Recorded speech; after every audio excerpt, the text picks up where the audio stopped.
So we just got the latest data on the UK economy, the state of the economy, GDP. Here it is. This is showing you the big picture of gross domestic product, the size of the economy. It's the level here. You can see the pandemic there, that big fall. And the latest numbers show it's 0.2% growth in April. But the thing I want you to focus on is basically that line. We're kind of back at pre-pandemic levels just about. But essentially, we're flatlining, and most economists think it's going to carry on that way, not necessarily shrinking, but if there is even a slight deviation, we could well be in recession. And the reason that matters is, well, look at what's happening in the mortgage market right now. Now, these are the average rates that people are paying if you're refixing your mortgage. 5.54%. This chart goes all the way back to the 1960s, you can see there. A bit higher for two-year rate mortgages. And it doesn't look like it's very high, does it? That line over there. But highest since 2008.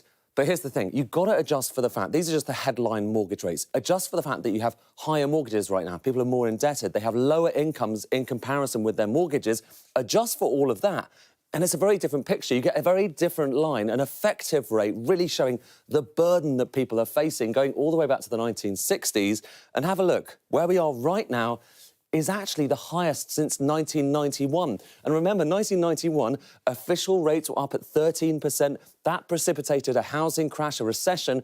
Well, we're kind of getting up towards those levels right now, and we might get there. We might even exceed it. Why? Well, have a look at what's happened to interest rate expectations. So this is future interest rate expectations for the Bank of England. They've gone up an awful lot because inflation has been a lot higher than expected, a lot higher than the bank expected. By the way, they've just announced they're going to do an external review of their inflation forecasting in the face of criticism. This is what was expected only last month. So rates were going to peak around 4.75% in the next few years. Just look at how that's changed.